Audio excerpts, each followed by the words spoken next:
কোরআন শরীফ সুপারিশ করে আমাদেরকে জান্নাতে পৌঁছানোর ক্ষমতা দিয়েছেন কে?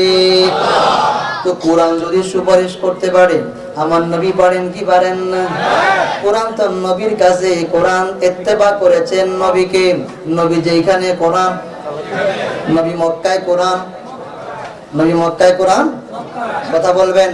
নবী মদিনায় কোরআনও, নবী রাস্তায় কোরআনও, নবী ঘরে কোরআনও।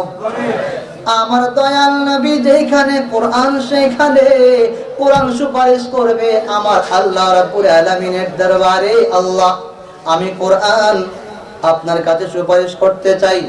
আমার আল্লাহ বলবে কি সুপারিশ? আমাকে আপনার বান্দারা তিলাওয়াত করেছে,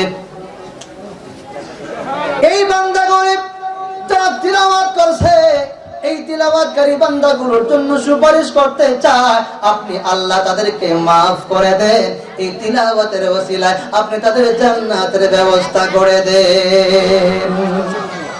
এবার কোরআন শরীফ, আমার আল্লাহ বলবে কোরআন রে তোমাকে যারা তিলাওয়াত করেছে চিহ্নিত করো। সুবহানাল্লাহ। কোরআন শরীফের তিলাওয়াতকারী, তবে কোরআনে কারীমের তিলাওয়াত করতে হবে শুদ্ধ করে। ওয়ারাত্তিলিল কোরআনা তারতিলা, কোরআনে কারীমের তিলাওয়াত করো তারতিল সহকারে, বিশুদ্ধভাবে, মাখরাজ ঠিকঠাক মতো আদায় করে, মদ সিফাত ঠিকঠাক মতো আদায় করে।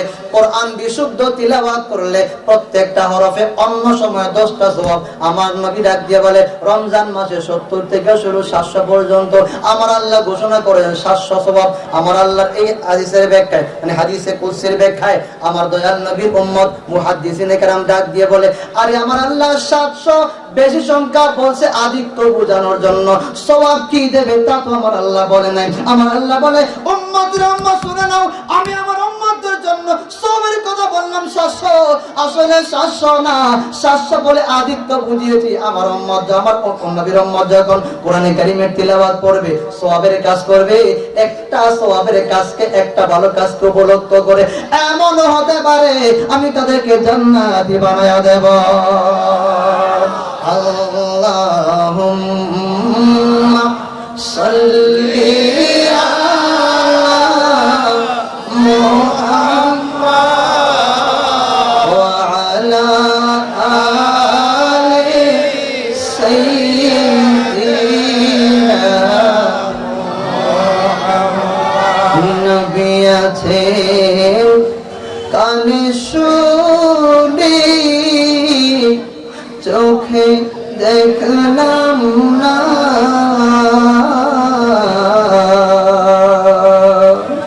সেই কারণে রোজ হাসরে ভুলিলেন না, সেই কারণে রোজ হাসরে ভুলিলেন না।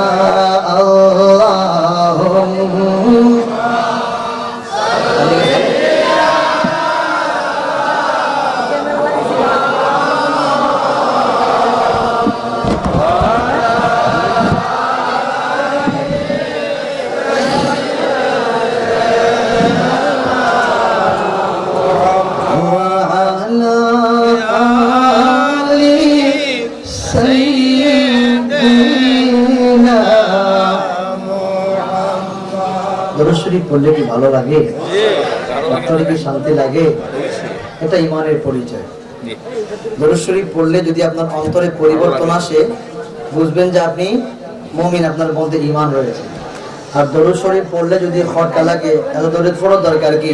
সবসময় পড়ার দরকার কি? আজান আগে পড়ার দরকার কি? তো পরে পড়ার দরকার কি? দাঁড়িয়ে পড়ার দরকার কি?